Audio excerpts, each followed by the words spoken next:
So I'm seeing this woman, and she's walking in a garden with a child, a little girl, like 4 or 5 years old. It's a really beautiful garden. There were all kinds of flowers. I'm seeing like daisies, tulips, and just it's really beautiful. The woman's about 30, and this seems to me like it's her child. And she has a basket. The little girl has a basket, and she's picking flowers as she goes. And she's what really stood out to me was she was picking the flower, like, at the stem, so that she could, arrange them when she gets home. And the little girl was picking the flower right at the, I don't even know the technical term, but she's not picking the stem. She's picking it right where the flower is. So then if you were to get home and you arrange it, you couldn't put it in a vase. You couldn't, it wouldn't be able to absorb water. So I hope that makes sense.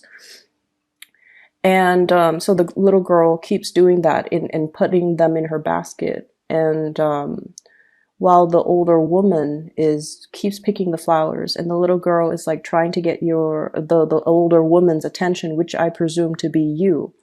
And I feel like you're there physically.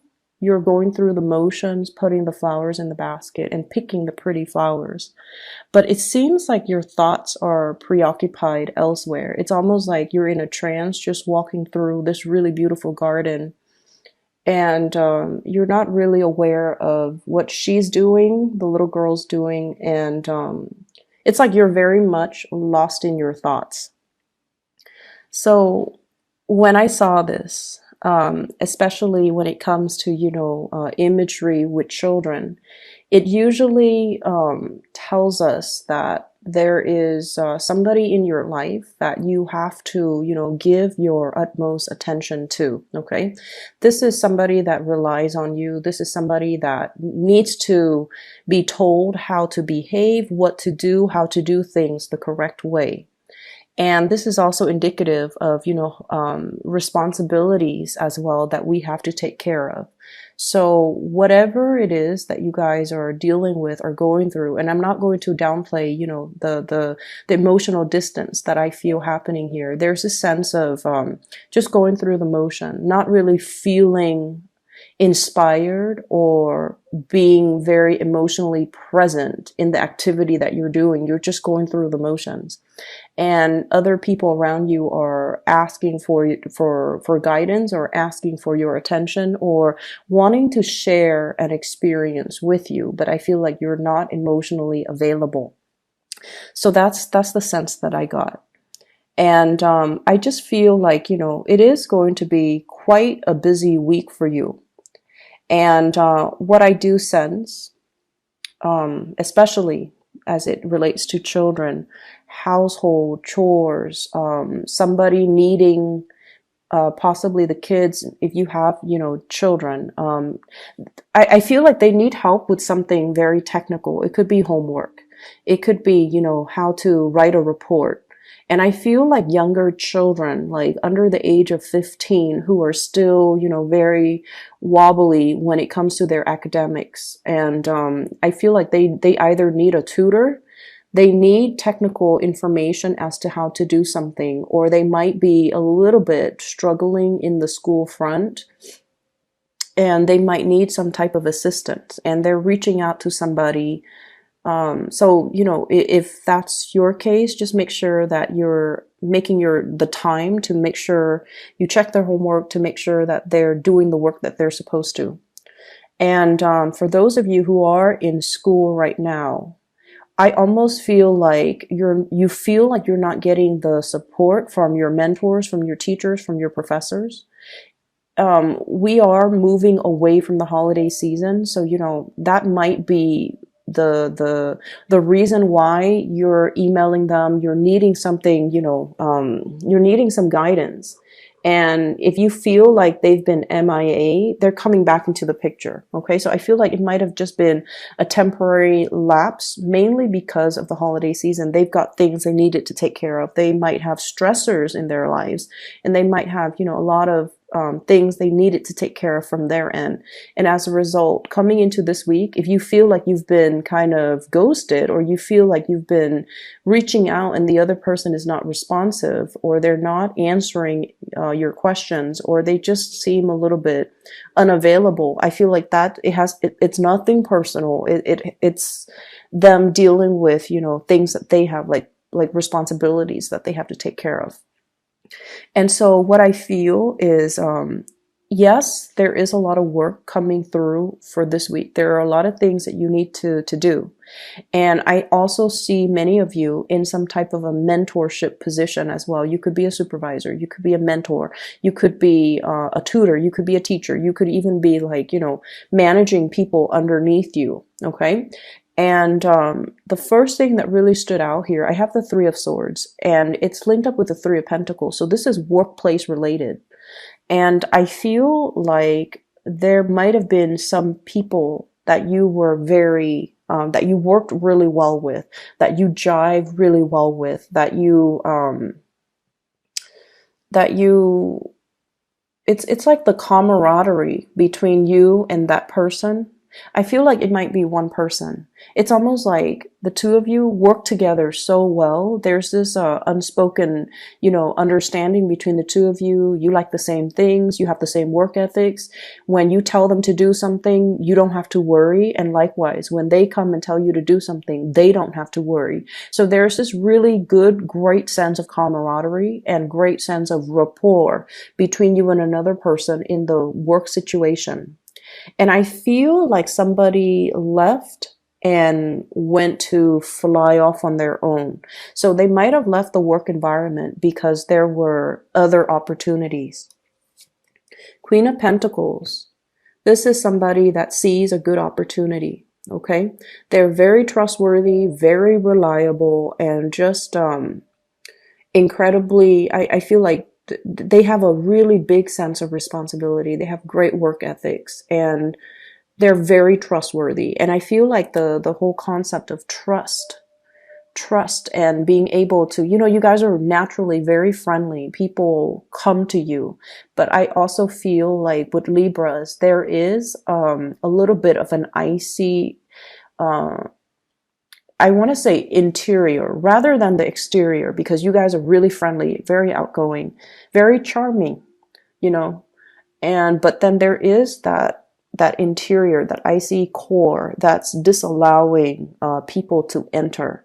And you're like that for a reason, because you want to have that totality of a connection before you let somebody in, like the emotional connection, the trust somehow came out very strongly in this spread.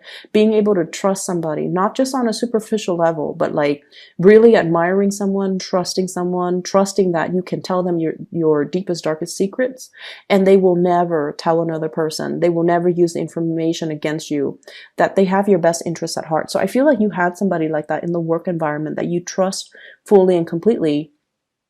And I feel like this person has flown away because of other opportunities, other obligations, or other and I feel like it's a far away, you know, like someone has left the nest and have flown off and soared, and there's vast distances. So it's not like, you know, you can it's not like you can see them on the weekend. It's not like you can see them like next month.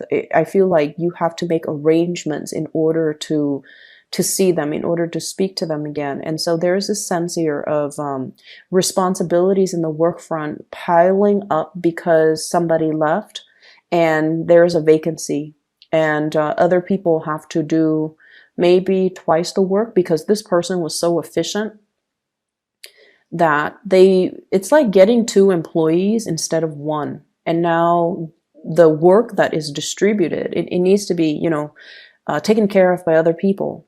And so there's a lot of busy energies that I'm seeing coming in. And it's also the end of the holiday season where work piles up for those of you who have been on vacation or in the office or in the work environment or in the school academic environment.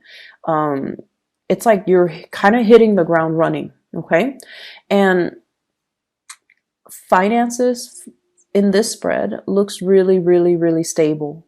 So I feel many of you are spending a lot more time with like housing, decor, decoration, buying things that, like splurging on things that are necessary. You know, so if you've been eyeing like, that new, you know, dining room table and you're just like, oh, I'll get it.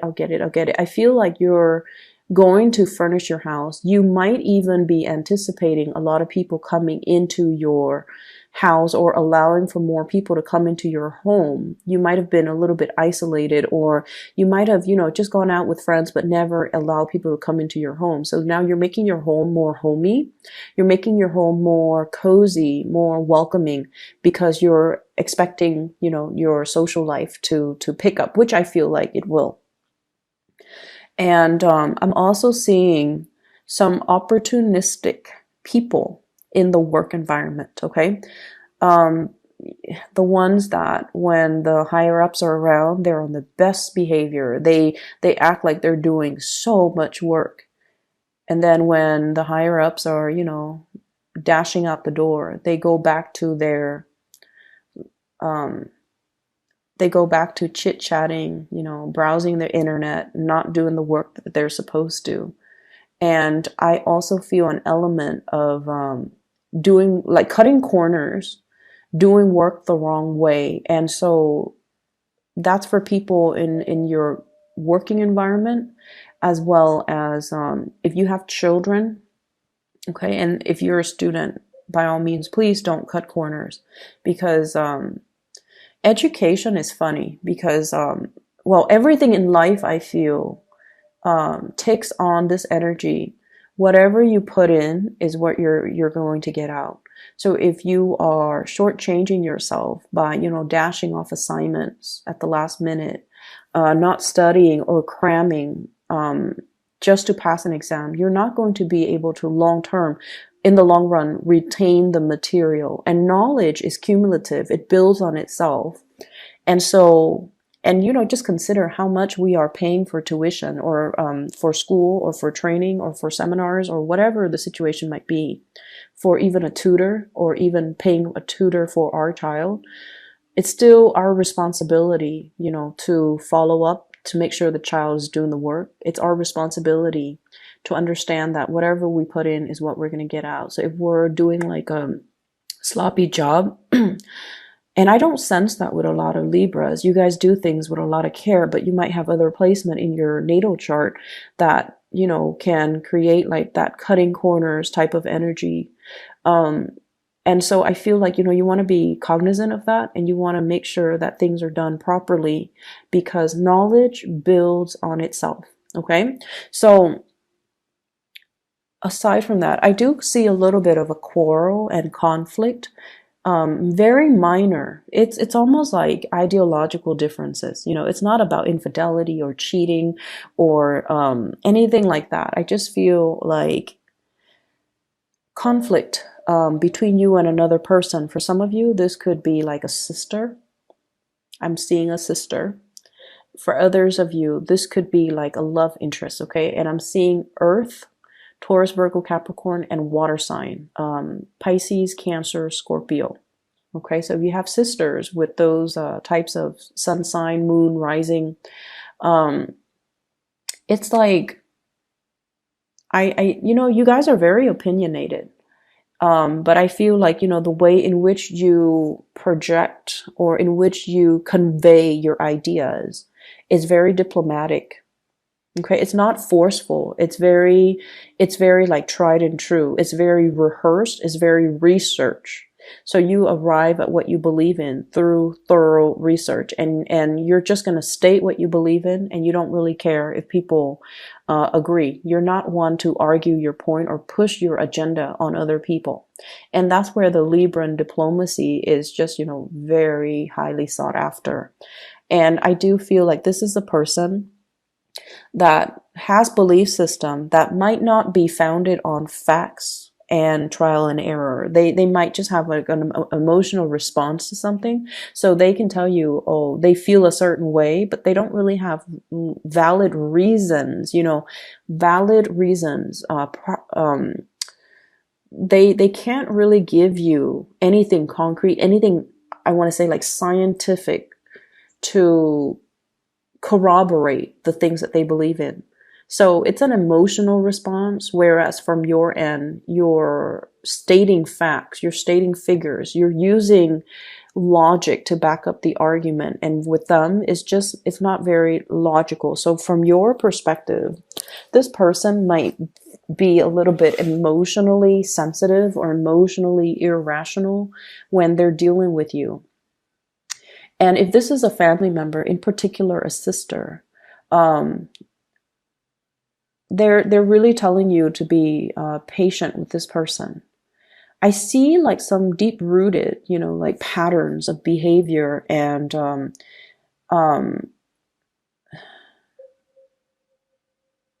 I see somebody who's been very isolated. And isolation basically means somebody has been spending a lot of time by themselves or cooped up in their own worldview, surrounding themselves by people that believe the same things that they believe in, that has the same hobbies, the same interests, the same, even work in the same place. And so it's really hard for them to break out of their worldview and see a different worldview, right? And I do see somebody who's so academically inclined, it could be you or them, that you're seeing things, or they're seeing things from more of like a scientific approach, and they're disregarding the reality of how things are actually playing out as you apply them to real life. So there's a huge clash. Common sense and emotional responses is what I'm sensing. Common sense dictates this, and then the other person might be going against all common sense and just be like, well, I don't care about this. I feel this way, and I feel like we should do it that way. And so there are some power dynamics, a little bit of power struggle, and not being able to see eye to eye between you and another person. Okay, so keep in mind, I feel like the energy is short. It's not something that's going to taint the entire picture for the week, but I feel like it is something that is very cyclical, coming back around, as well as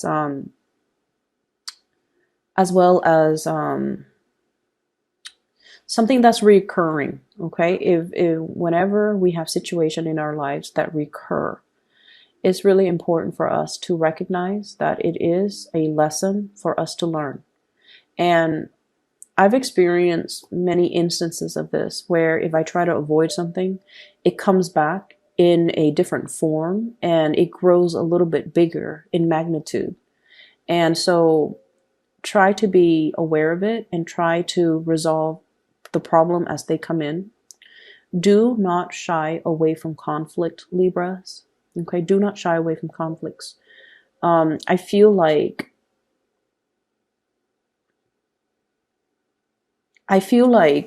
a lot of the times when we are in a conflictual situation with another person, our egos get the best of us.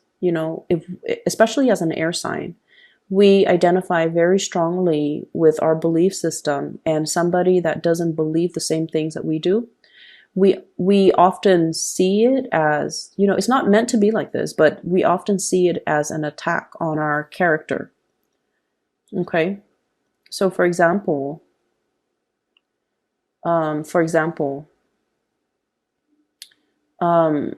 let's say, I don't know how to. Okay, so for example, you have a sister and you don't really get along with her, and you're like, I want to be a vet. I want to be a dentist, or I want to be a vet, whatever the situation is. And then she's just like, you should be a proper doctor. I feel like it's somebody who's a little bit judgmental. You should be a proper doctor. Vets are people that haven't made it successfully through med school, or, their residency, or whatever the case is. And you're just like, but I love animals, and veterinary care is, growing right now. So it's a good field to get into. And so you're speaking from your perspective. And I feel it's almost like the way, the tone, or the way that the other person tries to steer you in a different direction. It's almost like they're attacking your interests, your personal beliefs, and your likes and your own dislikes. So it's really hard for us to separate the ego from our thoughts. And keep in mind, all conflict, a lot of conflict actually, can be mitigated if we try to detach the ego from it and look at things from a little bit more of an objective standpoint, so that it doesn't rattle us, so that we can be a little bit more calmer, more collected when we are trying to refute the other person's argument. It's almost like, when we feel personally attacked. And I'm getting the conflict here. Okay. It's the dragon fighting a lion. Different species, different worldviews, different ways of doing, different instincts. But it's a situation where I feel like the dragon's going to win. So the point of this is, it's a stalemate, supposedly, because it's the Two of Swords. But there is clearly somebody with an advantage here. And so when we argue and we get into a heated debate, and you guys even when you're upset, you can think very, very lucidly, like very clearly. But I feel it's almost like it's a lot more meaningful to be a lot calmer and to reason with the other person. And, even tell them, well, that's your own personal opinion. Everyone is entitled to have their own opinion. And I like animals, so I want to be a vet. I like working and caring for animals, And then you can say like, or why don't you be the doctor? If it seems like it's so blasé for you to say, be a proper doctor, why don't you go through med school? Why don't you, do the work? And rather than telling people. So I feel like approaching it from that standpoint would be really, it would mitigate the conflict. It would just kind of like squash everything. Okay. So I feel like someone's not fighting fair, and I feel like someone is using like emotional appeals to as their reasoning, as their primary reason to like, as their primary argument. And either way, I feel like, it's telling you to kind of like rise above it, rise past it, or excuse me, at least looking at things from a bird's eye view and try to resolve the conflict. Okay, don't shy away from it. Resolve the conflict so that it doesn't come back. Okay. Let me see if there's anything coming into the picture. I feel like for those in coupled relationships, there might be co-parenting issues, conflict between you and a partner regarding children. And then I also feel like if you're in relationships with blended families, there's that element as well. And then I also feel, I do sense a little bit of a blast from the past here. And the blast from the past pertains to a situation that where there has been a lot of conflict between you and another person, and they could be whatever sign. You've moved away from it, and I feel like you're assessing whether or not to re-engage with this person because of the past history of conflict. Okay, so there's an element here about somebody coming in, soliciting you. Somebody who's like, oh, I've changed, here's what I'm doing with my life. Here are the ways in which I've changed. Here is me trying to make amends, trying to make things better. Okay, so there's that element. And I would say, it's water under the bridge. So I feel like this time around, just be very patient. If you are re-engaging romantically, friendship-wise, whatever the circumstance with that person, be very, very patient with this process. It's almost like there is a lot of wishful thinking that this can work out the second time around, and it can because there's a lot of history here. We have as well the Six of Cups. But the Six of Cups is also, you know, looking at a situation through a very childlike, idealistic lens. But I feel like it can work. Okay, just we have to do things a little bit differently. We have to be more patient, more understanding, and we have to also know the pattern of behaviors of this person. They might be a little bit emotionally irrational, but I feel like they're very caring. They're deep down, they have a good heart. They're just their logic, I feel, it's very emotions based. And so recognize the pattern and recognize ways that you can fix it.